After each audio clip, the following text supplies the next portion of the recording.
In this video, we're going to talk about linear function and slope. So the easiest type of function to consider is a linear function as compared to the functions that we have talked about and we are yet to talk about. So linear functions have the form of f of x should be equal to ax plus b, where we know that a and b are constants. So if you look at this figure that I've just sketched here, we can see examples of linear functions where a is positive, negative, and 0. Right. So note that if a is greater than 0, then the graph of the line rises as s increases. So what do we mean by this? What I mean by this is if f of x is equal to ax plus b, is increasing on the range of negative finite then positive finite, right? Then if a is less than 0, the graph of the line falls as s increases. So in this case, f of x should be equal to ax plus b, is increasing on the range of negative finite, positive finite, right? Now, if a is equal to 0, then the line is horizontal. And then the line is horizontal as shown right here. So we can see this when a is equal to 0, right? And this is where a is equal to negative. And this is where a is equal to positive. Or a is equal to positive, and this a equal to so that's, let me say, a is less than 0, right? So that's the line that I've drawn here. Now we are going to consider another diagram or another sketch that I just did right here. Now, but first of all, let's talk about something here. So in this sketch right here, the graph of any linear function is a line. So one of the differences features of a line is its slope. So the slope is the change in y for each unit change in x, right? Don't worry, you get to understand that. Now the slope measures both the steepness and the direction of the line. So if the slope is positive, the line points upwards when it's moving left to right. So if the slope is negative, the line points downward when it's moving from left to right. Now if the slope is 0, the line is just horizontal, as we just described right in this sketch right here. So to calculate the slope of a line, we need to just determine the ratio of the change in y versus the change in x. So let's see how we can do that. So I'm going to use this sketch right here to show you something. So with this one, let's try to find a slope between these 2 points right here. So I'll just find the slope between this line. Sketch. Okay, let me sketch this one down here.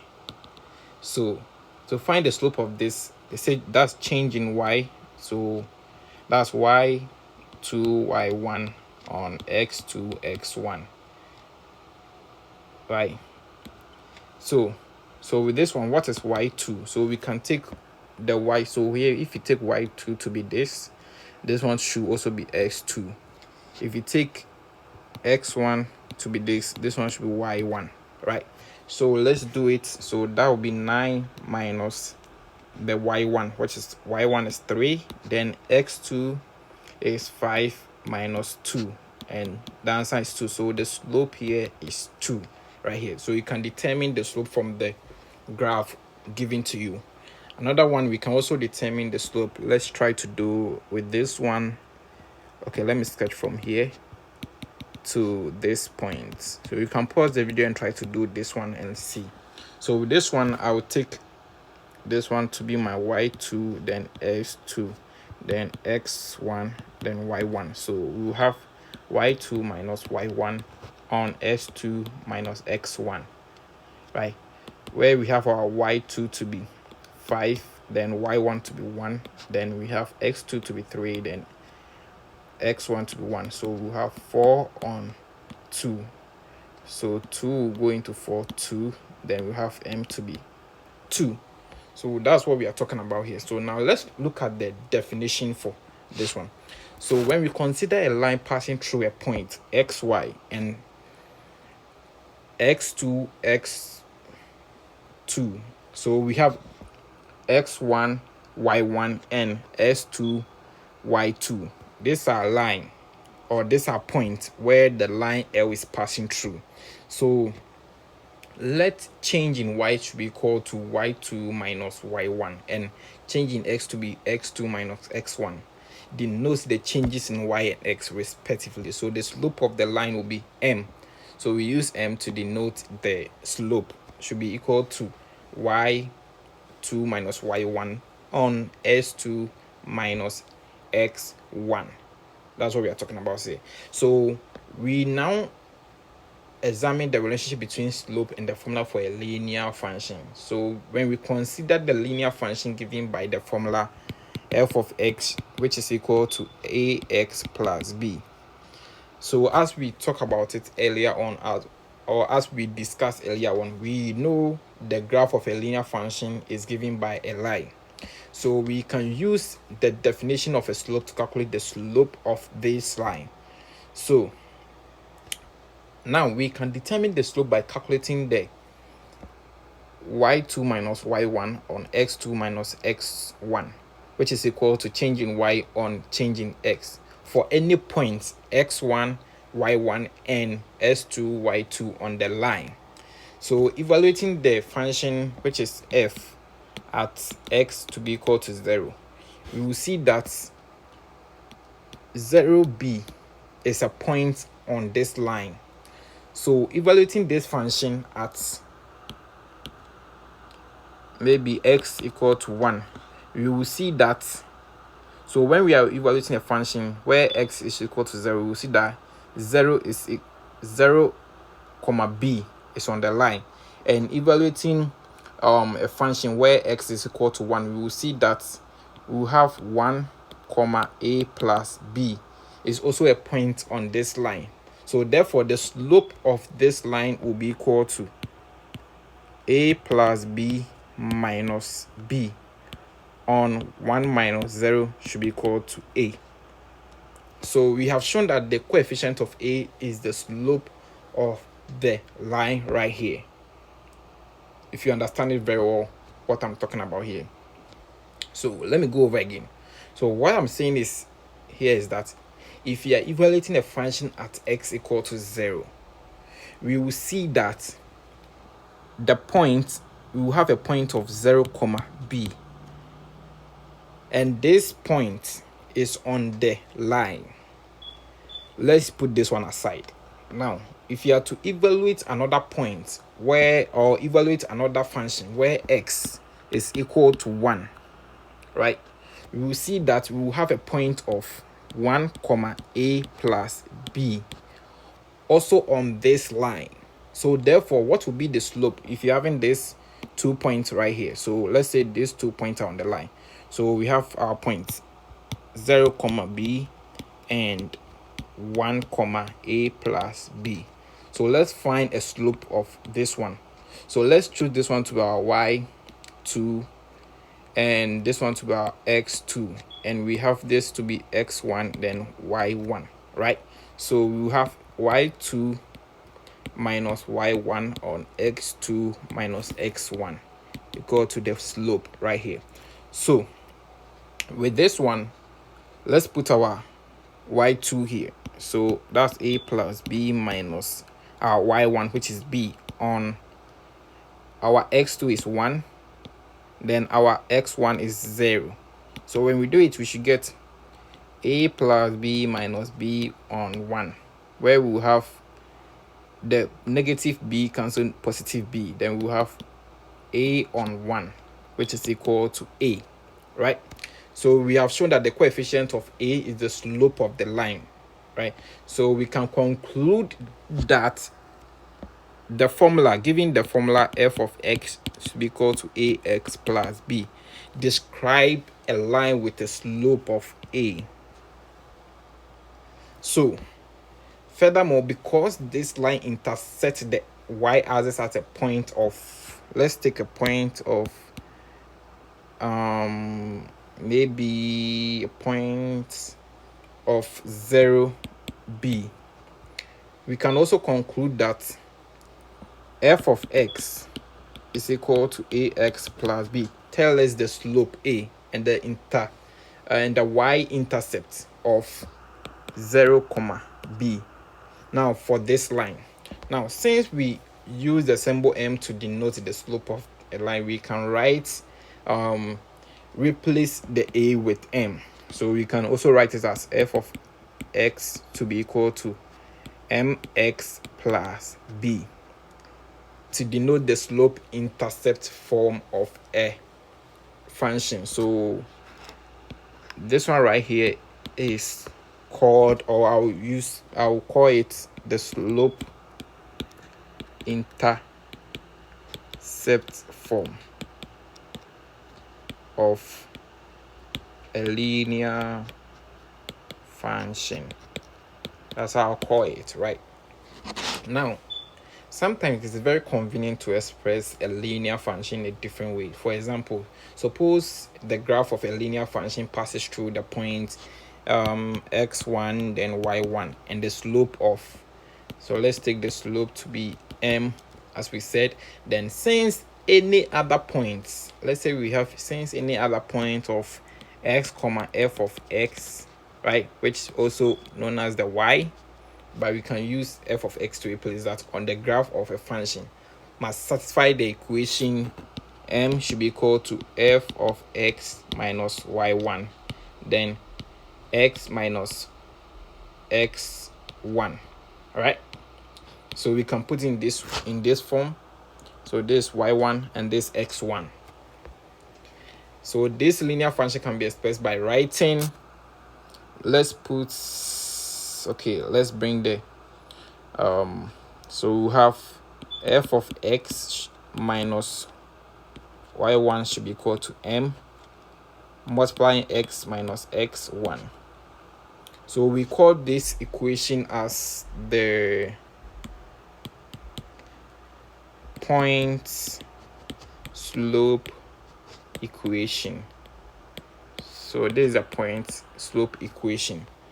And now another thing that you have to take note of is since every non-vertical line is the graph of a linear function, the point on a non-vertical line can be described using the slope intercept or the point slope equation. But however, a vertical line does not represent the graph of a function and cannot express in either of these forms. So instead of a vertical line is described by the equation x to be equal to k for some constant k, since neither the slope intercept form or nor the point slope form allows the vertical lines, we use the notation ax plus by should be equal to c, where we know that a, b are both not 0, and this denotes the standard form of a line, right?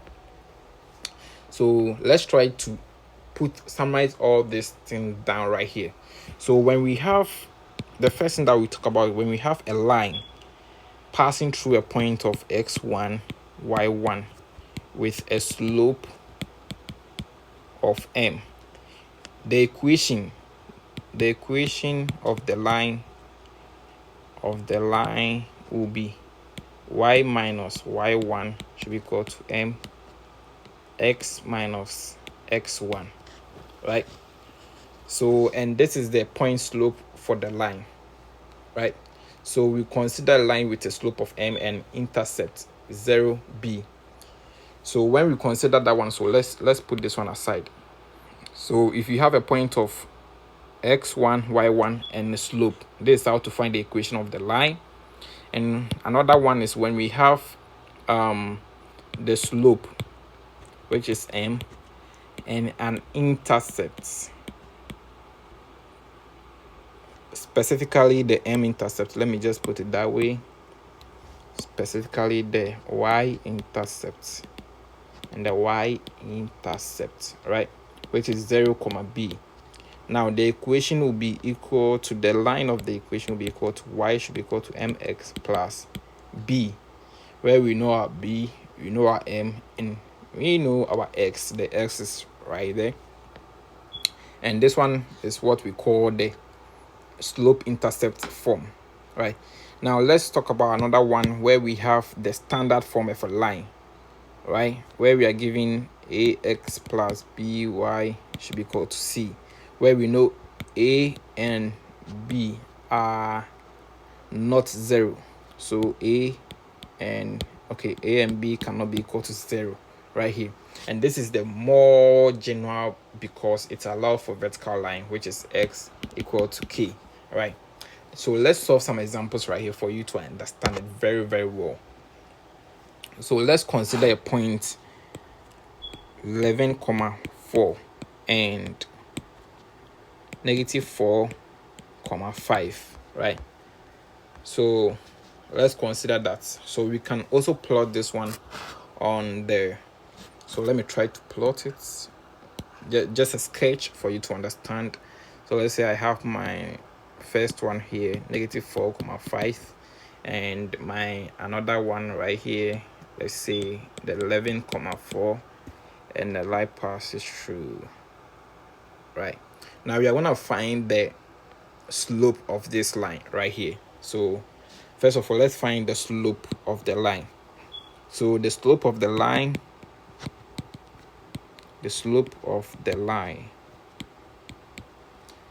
we know that it should be equal to y2 minus y1, then x2, then x1. So let's take, so I'll take y2 to be 5 minus y1 to be -4, then x2 to be -4, then x1 to be 11.